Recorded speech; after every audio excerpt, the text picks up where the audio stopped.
Bismillahirrahmanirrahim. Alhamdulillah. Wassalatu wassalamu ala rasulillahi wa ba'd.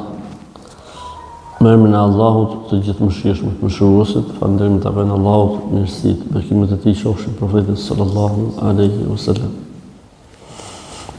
Babu naqdil Ka'bati wa bina'iha. Prishja dhe ndërtimi i Ka'bes.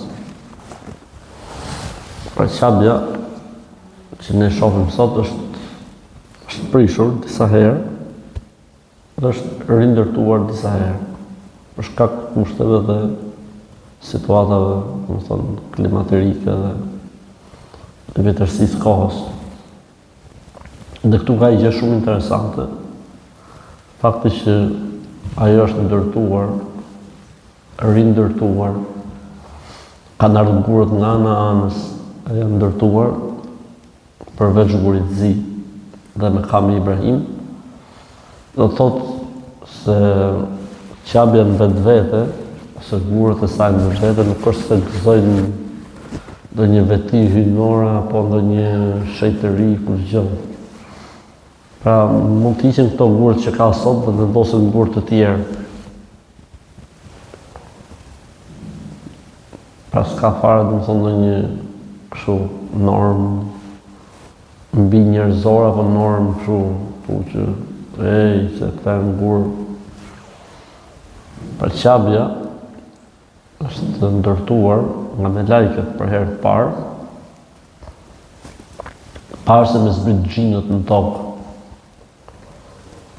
Dhe kur ka zbrit Ademi alayhi salatu wassalam në tokë, ka gjetë Ka'bën të ndërtuar.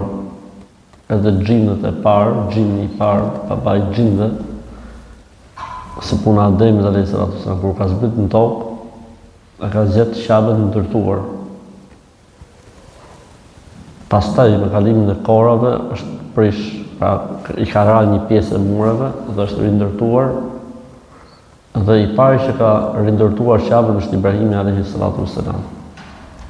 Për këtë arsye tha Zoti: "Wa idh yarfa'u Ibrahimu al-qawa'ida min al-bayt." Ngriti themelet, pra themelet ishin.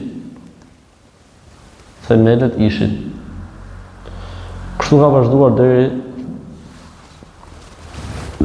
në vitin e 36 të jetës pejgamberit alayhi salatu wassalam, ku pati prap një rrëzim dhe rrënim për shkak të shirave. Atëherë vendosën kureshitët ta rindërtojnë Ka'bën. Dhe vendosën për ndërtimin e Ka'bës disa kritere. Paraja e fituar se do të merreshin ustallarët nga perandoria bizantine, punëtorë që punojshin gurin. Duheshin punëtorë që punojshin gurin. Ata nuk ishin ustallarë të gurit. Për këtë arsye se dikush thotë si ka mundësi që se ndërtuan dot. Duheshin para shumë. Dhe vendosën disa kritere. Kriteri i parë, paraja e mbledhur për rindërtimin e Ka'bës nuk do të jetë para e fituar nga idhujt.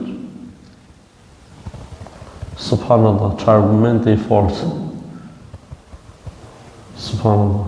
Do të thotë kishte diçka më aty në që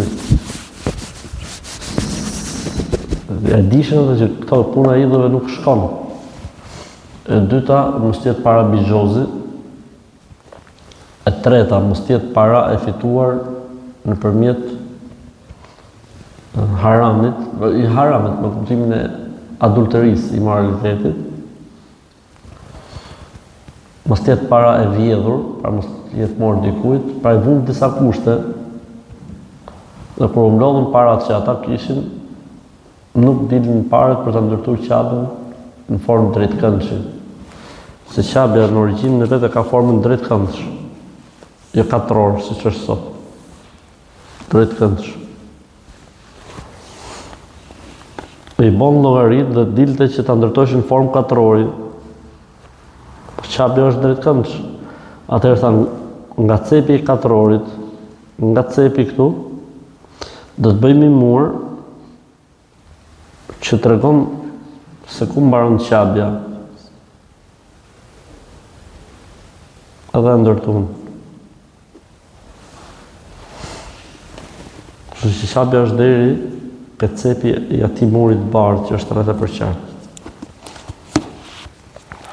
Pastaj ka rindërtuar Abdullah ibn Zubairi, e ka ndërtuar Abdullah ibn Zubairi në formë drejtkëmbëshi. Siç ishte dëshira dhe si më thonë ajo që dojtë e pejgamberi ose ta ndërtonte qabën si në kohën e Ibrahimit. Po atë vederdhi Haxhaxhi e prishi. Ta se ta pëjmë qabë tjetër ne përveç asaj që ka ndërtuar pejgamberi selam, e prishi edhe i herë dhe e ktheu edhe i herë ashtu siç ishte. Nga ajo kohë deri më sot nuk është lujt më, thjesht mund të jetë rregulluar diçka, por që të jetë prishë ndërtuar dhe rindërtuar jo. Që është nga koha e Haxhaxhit e deri më sot.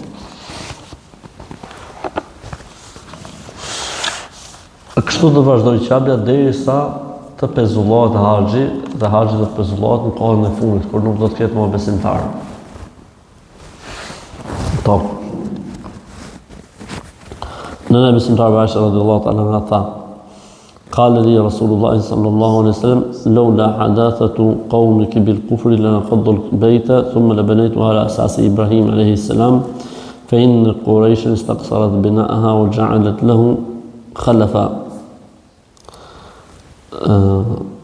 I dërguari Allahu sallallahu alaihi wasallam më tha mua, kush po flet? Aisha radhiyallahu anha. Vetëm fakti se populli yt edhe jemi më herë, po. Vetëm fakti se populli yt janë të ri në fe dhe sa kanë dalë nga mohimi, nga kufri. Se për ndryshe do ta prishja qabën dhe do ndërtoja atë sipas themelit të Ibrahimit alayhis salam, sepse Kurejshitët s'patën mundësi për ta ndërtuar dhe e lanë atë me mangësi dhe shenjë. Para që ne thamë pak më herët. Këtu dietarët kanë marrë atë argumentin e madh që thotë duhet parë gjendja e njeriut që i flitet për fenë, për besimin. Sa në sa gjëra që njeriu edhe pse mund të jenë vërteta për shkak kaluarës, për shkak kulturës, trashëgimisë nuk i përballon dot. Atëherë nuk është kusht të thuhen të gjitha me njëherë. Nuk është kusht të thuhen të gjitha me njëherë, por njeriu vjen duke u forcuar në fe dhe në besim, me gradualitet, me përshkallëzim. I forcohet imani dhe besimi dhe i jepen gjitha gjërat avash avash. Vetëm fakti se populli yt janë të rinj në fe dhe në besim dhe sapo kanë dalë nga mosbesimi. Për ndryshe, për ky fakt e ka penguar pejgamberi sallallahu alajhi wasallam që të ndërtojë qabën si kohën e kujt Ibrahimit alayhis salam. Ndërkohë që Zoti shpreh ka thënë në Kur'an: "Kadhalika awhayna ilayka an tattabi' millata Ibrahim." Kemi shpallur ty o Muhammed se duhet të ndjekësh fenë e Ibrahimit. Feja e Ibrahimit nuk kishte qabën kështu. Feja e Ibrahimit kishte qabën në formë drejtkëmbëse. Pra lanë një gjë pa bërë me urdhën e Zotit, se nuk ishte kjo, si më thënë, arritje e profetit alayhis salam apo ijtihad prej tij, kjo ishte prej Zotit. Pra Zoti i Madh i tha që njerëzit se bajnë këtë punë. Prandaj leje qabën siç ka qenë. Përse ishte arritja e pejgamberit alayhis salam kjo fjalia, ishte nga Zoti. Do thotë që Zoti merr në konsiderat gjendjen e njeriu.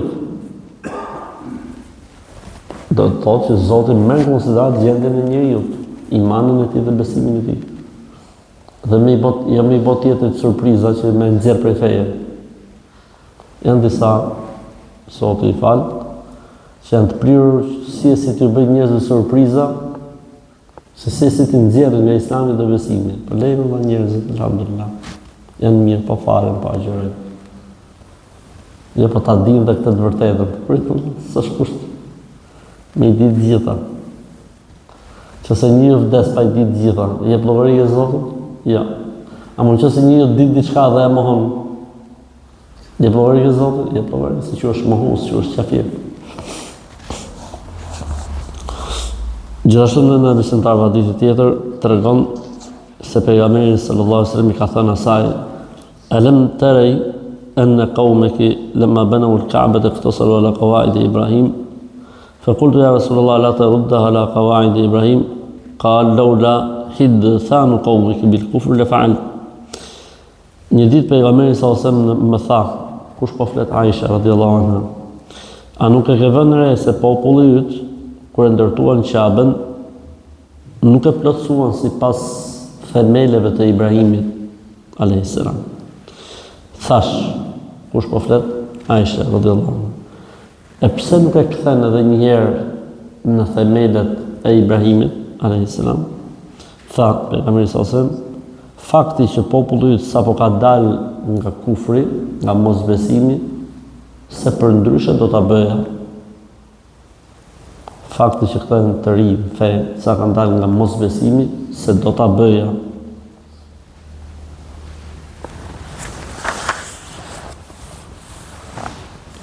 Gjithashtu tregon se Abdullah ibn Umar radhiyallahu ta'ala tregon, anë në besimtarëve radhiyallahu ta'ala na ka dëgjuar se nga pejgamberi sallallahu alaihi wasallam: "Ma ara Rasulullah rukni alladhina yalian al-hajar illa an al-bayt lam yutamam." E bukur interesante. E kanë pyetur nënën e besimtarëve, Aisha radhiyallahu ta'ala anha, pse pejgamberi sallallahu alaihi wasallam, ose si më thon për faktin që preket rukni I Yemenit edhe rukni qoshja e Yemenit dhe qoshja e Gurit Zi. Shi tani komentimi që I ka bërë nëna besimtarëve radhiyallahu anha. Thot mendoj nëna besimtarëve që pejgamberi sallallahu alaihi wasallam ka prek vetëm qoshën e Yemenit dhe qoshën e Gurit Zi, sepse vetëm ato kanë qenë si mas themelit Ibrahimit alayhis salam. Dhe vërtet, kjo është Guri Zi, kjo është qoshja e Yemenit. Vetëm këto janë origjinale. Këto të dyja këtu nuk janë origjinale, se duhet ishin këtu. Këtu s'ka qoshë, s'është rreth. Interesante, shumë e bukur kjo.